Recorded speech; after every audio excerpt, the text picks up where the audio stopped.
Agar siz 30 yoshdan oshgan bo'lsangiz va yuz parvarishingizni 20 yosh qizlardek qilayotgan bo'lsangiz, tayyor turing.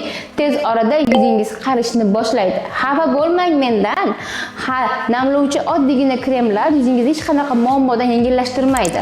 Men bugun sizlarga 5 ta haqiqatdan ham ishlab beradigan top mahsulotlarini ko'rsataman va gapirib beraman. Hammaga assalomu alaykum. Siz Komux kanaldasiz. Kanalimizga xush kelibsiz. Biz bu yerda yuz terini to'g'ri parvarish qilish haqida va juda ham ajoyib bo'lgan yangi mahsulotlar haqida gaplashamiz. Xo'sh, qani boshladik. Birinchi mahsulotimiz bu retinol. Retinol oddiy krem emas, bu balki qarishga qarshi kurashadigan oltin standartlardan bittasidir. Retinol kollagenni ishlab chiqarishni rag'batlantirib beradi. Terimizni qattiq qiladi va ajinlarni kamaytiradi. Agar sizni parvarishingizda retinol bo'lmasa, u shunchaki parvarishingiz vaqtinchalik deb behuda sarflayotgan bo'lishingiz mumkin. Hozirgi kunda juda ham ko'p retinollar bor. Har xillari chiqib ketgan. Masalan, menda Beauty of Tucson brendidan retinol EE serumi juda ham mashhur. Undan tashqari mashhur brendlarning yana bittasi Retinol Shot Selimax brendidan juda ham zo'r va hozirgi kunda Roundlab'dan ham Camellia lineykasining tarkibida retinollari bor va juda mashhur bo'lib ketgan Skin on Nature brendini tarkibida mikro spikullari va retinol bo'lgan sirotkalarni sizlarga maslahat beraman, tavsiya qilaman. Ushbu mahsulotlar yuz teringizni elastikligini qo'llab-quvvatlash juda ham yaxshi ishlab beradi. Undan tashqari teringizni yanada ham tarang qilishga yordam beradi va yuz teringiz so'lishni boshlagan yuz terilarga sekinlashtirib, oldini olib beradi. U yuz parvarishlaringizga retinolni birlashtiring.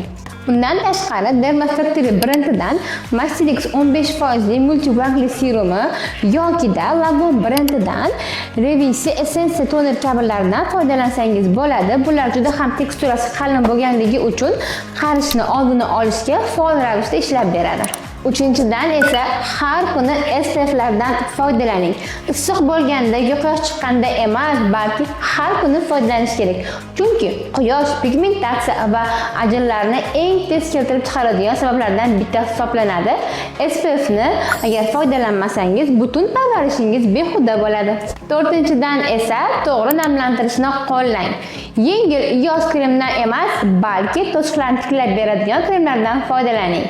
Foydalanayotgan kremlaringizda seramidlar, sfalan, lipidlar va pdrnlar albatta bo'lishi kerak va shart.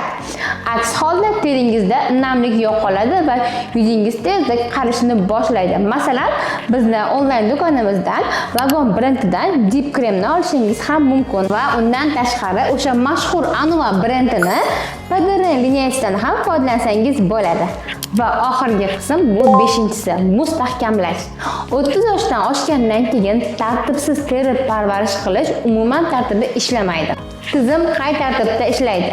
Bir xil tartibda va muntazamlik ravishda.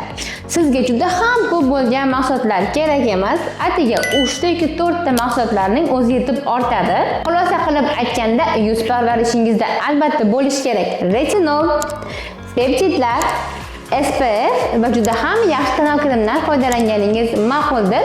Hozircha videomiz shu. Albatta bizga like bosing. Ushbu videoni yaqin do'stlaringizga yuborib qo'yishingiz mumkin.